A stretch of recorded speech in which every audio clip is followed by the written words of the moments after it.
32 लोगों की हत्या की गई है, 32 पीपल, और 9 भारत माँ के सपूत अपनी मातृभूमि की रक्षा करते हुए शहीद हो गए, जिसमें 2 जेसीओ लेवल के अधिकारी हैं।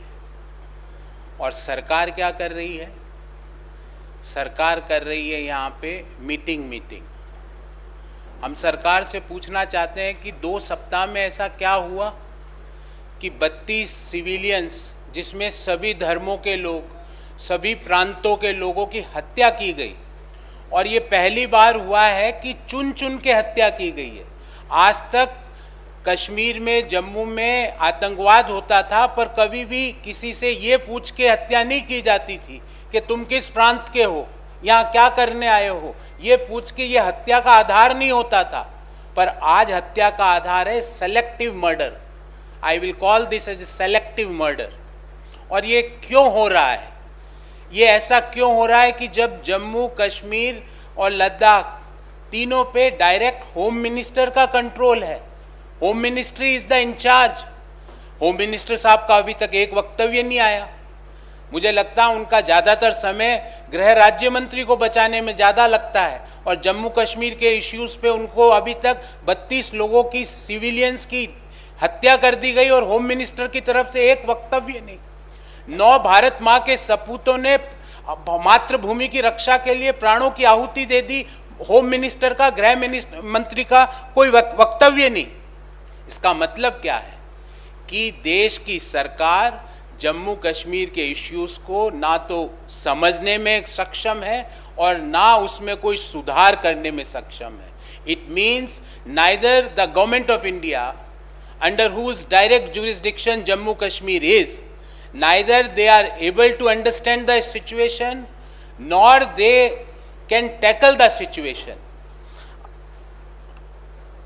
ध्यान रहे साथियों, ये महीना कौन सा महीना है? ये अक्टूबर माह है। कुछ दिनों बाद कश्मीर में बर्फ पड़नी चालू हो जाती है।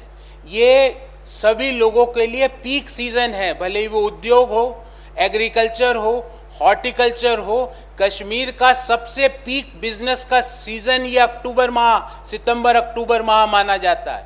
और इस सीजन में वहाँ पे जो दूसरे प्रांतों के लोग हो, चाहे वो उत्तर प्रदेश के हो, बिहार के हो, छत्तीसगढ़ के हो, झारखंड के हो, बंगाल के हो, वो लोग वहाँ आजीविका कमाने जाते हैं। उस जगह को एक आर्थिक हब बनाने में मदद करते हैं। एग्रीकल्चर, हॉर्टिकल्चर, कंस्ट्रक्शन में वो लोग सहयोग करते हैं। उन लोगों की हत्या हो जाती है और गृह मंत्री खामोश हैं। ध्यान रहे, जम्मू कश्मीर में अभी जो लेटेस्ट डाटा आया है, हिंदुस्तान में सबसे ज़्यादा बेरोजगारी आज जम्मू कश्मीर में है। देश में बेरोजगारी की दर 7.5% है, जम्मू कश्मीर में 21.6% है। आपने कई वादे किए थे। मैं चुनौती के साथ पूछता हूँ कि पिछले 2 साल में जम्मू कश्मीर में कितना कैपिटल इनफ्लो आया? मैं चुनौती के साथ पूछता हूं, क्या टूरिस्ट का फुटफॉल पिछले 2 साल में उससे पूर्ववर्ती 2 साल और 2009-10 की तुलना में क्या बढ़ा है कि घटा है? आप पाएंगे टूरिस्ट फुटफॉल घटा है, कैपिटल इनफ्लो घटा है, अनएम्प्लॉयमेंट लेवल जरूर बढ़े हैं। ऐसा क्यों हुआ? क्योंकि केंद्र की सरकार ना तो चीज़ों को समझ पा रही, ना टैकल कर पा रही है। हम इस बाबत 3 मांग करते हैं। नंबर 1, सबसे पहले जम्मू कश्मीर को पूर्ण स्टेटहुड दिया जाए। आपके एक्सपेरिमेंट देश ने देख लिए। जिस तरह से आपने केंद्र का शासन वहां लगा रखा है, उससे चीजें बिगड़ रही है, सुधर नहीं रही है। सेलेक्टिव हत्याएं हो रही है प्रदेश में। 2 सप्ताह में जब पीक आर्थिक एक्टिविटीज चल रही है, उस समय 32 सिविलियंस को मौत के घाट उतार दिया जाता है। तो पूर्ण स्टेटहुड पहले दिया जाए। नंबर 2, डेमोक्रेटिक तरीके से चुनी हुई सरकारों को स्टेट चलाने का अधिकार मिले। संविधान को क्रश नहीं करना, वहाँ पे संविधान को लागू करते हुए लोकतांत्रिक तरीकों से सरकार का चयन किया जाए और सरकार चलाई जाए। और तीसरी और मुख्य मांग कि जो लोग वहाँ पे भय के कारण जो लोग पलायन कर रहे हैं, उन लोगों की आर्थिक गतिविधियां, रोजगार के लिए सरकार आगे आए और उनको रोजगार के अवसर उत्पन्न कराएं। कोई बिहार का, झारखंड का मजदूर अगर पुंछ में जाके मजदूरी कर रहा है और अचानक से उसको वापस झारखंड पहुंचना पड़ रहा है, उत्तर प्रदेश पहुंचना पड़ रहा है, बंगाल पहुंचना पड़ रहा है, उन लोगों की आर्थिक सहायता की जाए और उनको रोजगार मुहैया कराया जाए। यही 3 मांगे हमारी इस बाबत है, क्योंकि आज देश में आपने कई वादे किए थे कि ये हो जाएगा, ये हो जाएगा, ये हो जाएगा, पर हुआ एक कि देश में जम्मू कश्मीर कभी भी बेरोजगारी के नंबर 1 स्थान पे नहीं था। आज हरियाणा को उसने पछाड़ दिया है। हरियाणा के पछाड़ के 21.6% की बेरोजगारी दर जम्मू कश्मीर में है।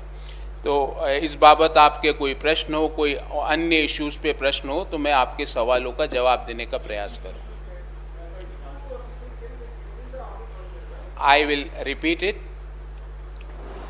There is a utter failure of Government of India to tackle and understand the situation in Jammu and Kashmir.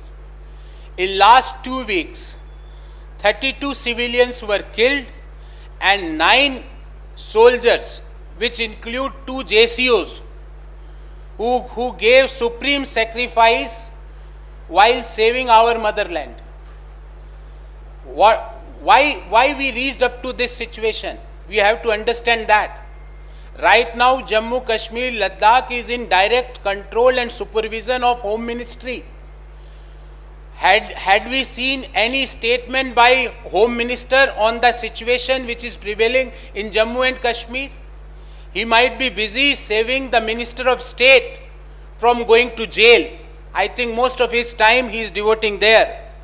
We want to ask that this is the peak season as far as economic activities are concerned in the state of Jammu and Kashmir.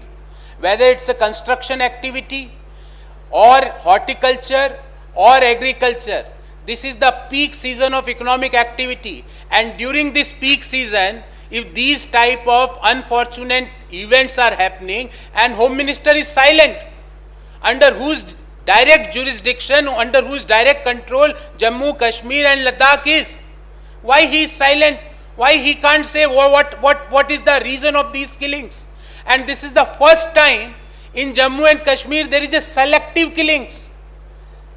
They are asking your place of domicile and then they are killing, and the Home Minister is silent on that.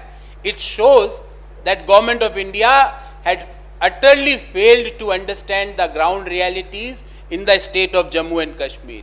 It shows that the unemployment numbers, which are 21.6% in the state of Jammu and Kashmir, which is highest in the country, it shows that there is a total empathy, lack of empathy by Government of India on this issue. In this regard, we have 3 demands. Number 1, immediately the statehood should be given to the state of Jammu and Kashmir. Second demand, that there should be a government, and that government should be by democratic processes. That government should be as per the constitution of our country, is not bypassing constitution and imposing the center's rule there. And last but not least, the people who left Jammu and Kashmir, the people of state of Bihar, Jharkhand, Uttar Pradesh, Bengal, Odisha, Chhattisgarh, they should be immediately provided with the financial support, and one has to ensure the employment opportunities for them at the place of their return. So these are 3 demands on this issue. I am open for questions if you have any.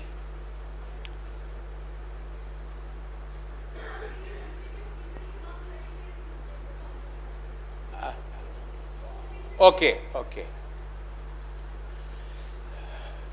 पहले तो एक ऐसा गृह राज्य मंत्री देश में घूम रहे हैं जिन्होंने हिंसा को भड़काया, जिनके रहते जांच नहीं हो सकती उनके पुत्र की, जो डायरेक्टली हत्या में इन्वॉल्व है, उसका तो अभी तक इस्तीफा हुआ नहीं।